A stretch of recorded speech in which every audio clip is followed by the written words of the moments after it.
Hello, my name is Claire Russell, and I just wanted to talk to you about intuition, intention and synchronicity, which are three principles or three aspects of who we are and how we relate to our external environment that for me have become increasingly important and valuable and beautiful. And they're also what I'm going to be running a workshop on October 22nd in Bristol, and then on December 3rd with Alternatives in London. So this YouTube, I just wanted to talk a little bit about these principles, which I hope you'll find interesting, useful, applicable now, and also give you a little bit of a feel of what we'll be exploring in the workshop. So starting with intuition. Intuition, or following my intuition, is something that I committed to do about 4 or 5 years ago, to live my life following that inner guidance, that inner knowing. And it really required me to relearn how to make choices in my life, how to connect deeply with that inner voice, that inner sensing of what felt right, and then to apply that in a way which felt really grounded, really clear in my life. And when I did, it really created magic. It opened up so many doors for me. It made life so much more colourful, and I suppose on the most important level, I just found it very deeply fulfilling to live the life I was living, as it was one that was totally aligned to what felt right and feels right for me. And early on in that journey, my yoga teacher at the time said to me, "Yogis don't believe, they know." He said it as a passing comment in a class. However, it really struck me. It kind of stopped me still in that moment, because I realised how much of my life I've been living on assumption, how much of my life I've been living on kind of an artifice of belief systems that I've been given without questioning. And that started my journey to really get into, well, how do we follow our intuition? What are my roots for knowing something when I want to know from the inside out, rather than just trusting everything that comes to me without being able to get my own inner compass perspective? And it led me to take a real deep look at how we connect with our subtle senses, how we connect with our subtle layers and ways of knowing. And now that's something I share with people in intuitive development workshops, starting off by helping them engage their subtle senses through 360-degree intuition, and then building on that. And what I've also come to know through this kind of process of discovering how intuition works is that we are not the separate three-dimensional only beings that we appear to be, and that a lot of this kind of really deep intuition, really kind of spot-on intuition that leads us into this kind of synchronicitous, effortless life path comes from feeling connected to everything around us, our environment, to the people we meet, and kind of trusting that we are part of a beingness, an aliveness, a universal flow of energy, chi, prana, however you want to call it. And when we can tune into that and work with that and use that as our means of interacting with the world, then things change dramatically.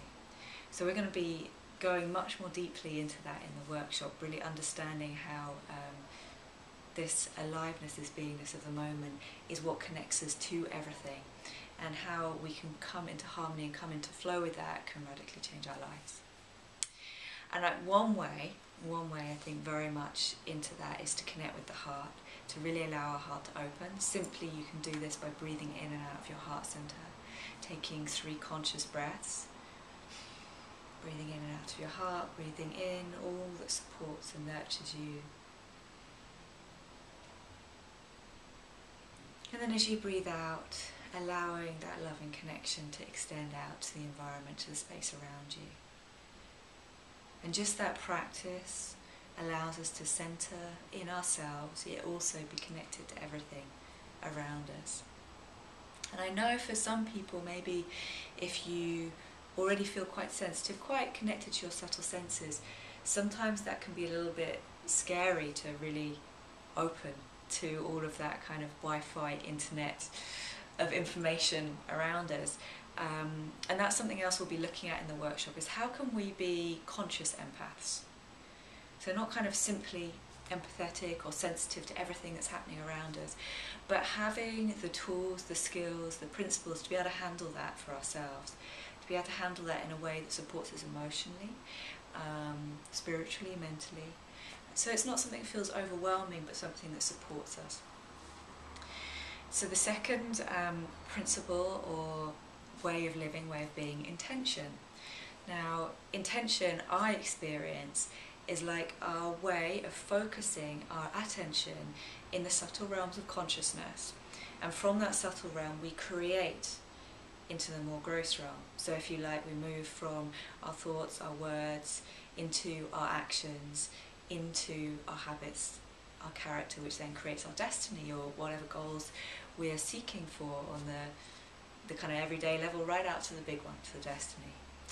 And that is like a laser beam of light shining forward into creating our holographic reality. And how does that work? Well, it's so fine, really. It's really got to be experienced. I call an active knowing, really experiencing it for yourself, as I think it can be misinterpreted.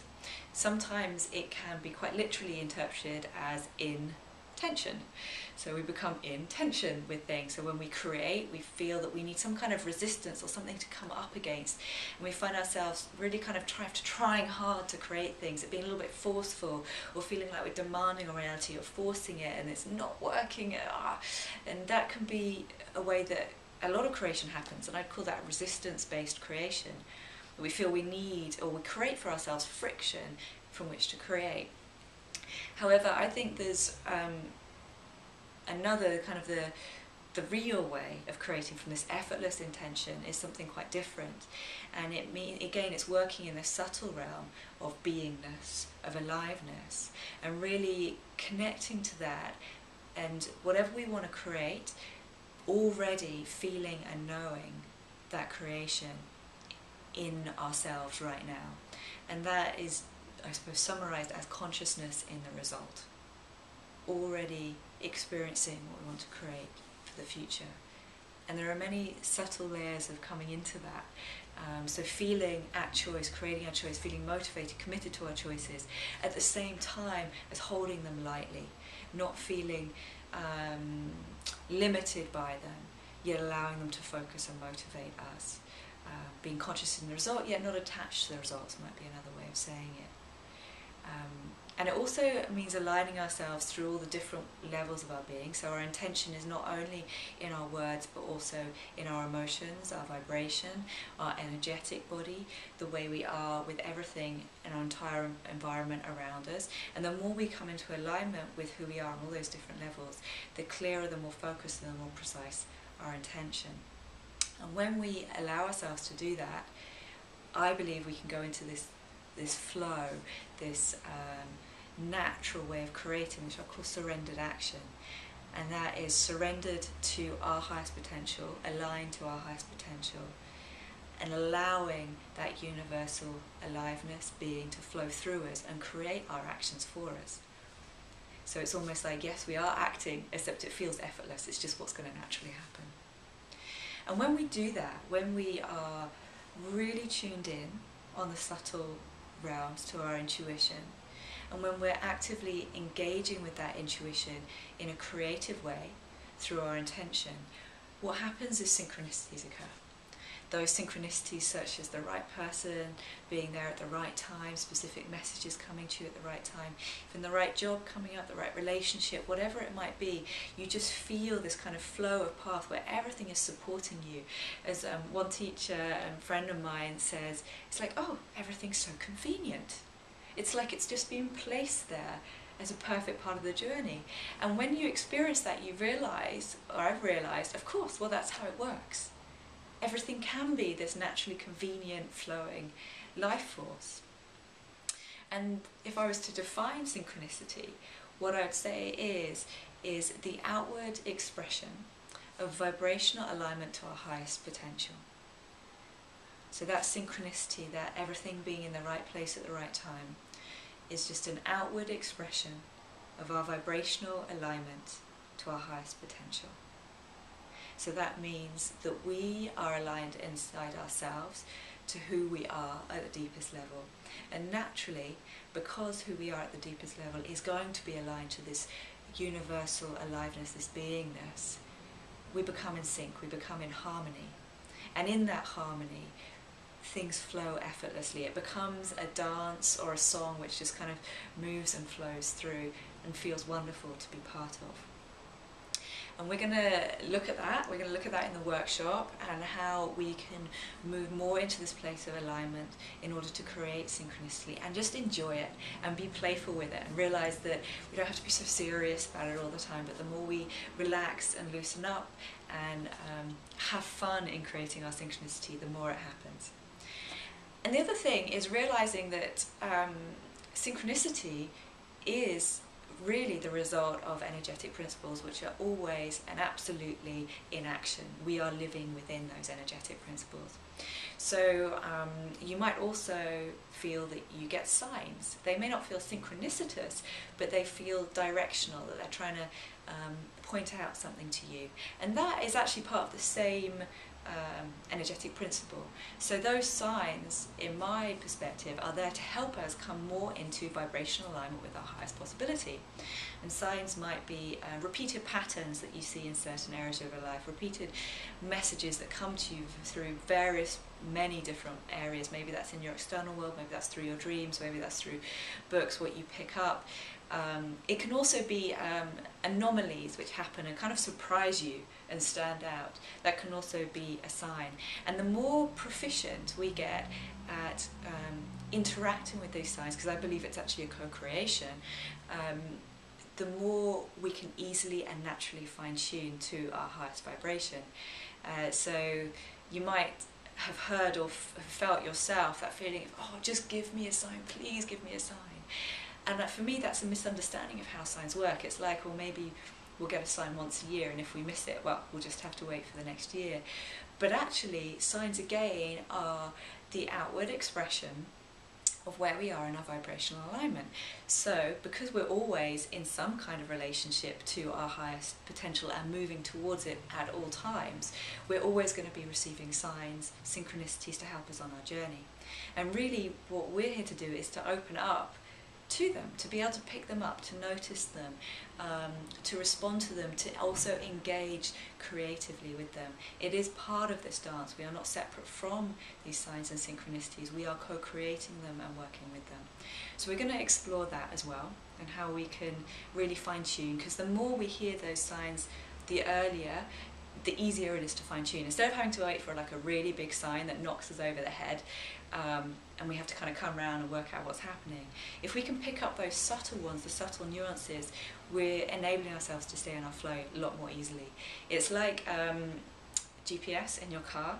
If you take a wrong turn, you'll have the lady or the man say to you, recalculating, and that recalculating allows you immediately to then continue on your journey that's where you want to go, even though it might be a slightly different route, rather than realizing 10 minutes later, oh, we've gone the wrong way, and having to re-go that 10 minutes.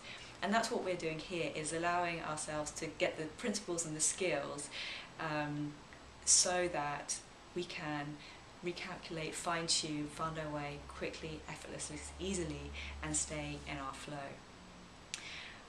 So maybe that's given you a few things to think about, and perhaps you might find it interesting to learn more about the workshop. If so, you can go to my website, which is www.metalife.org.uk. Again, the dates are the 3rd of December 2011 in London and the 22nd of October in Bristol. And I hope to see you there. Thank you.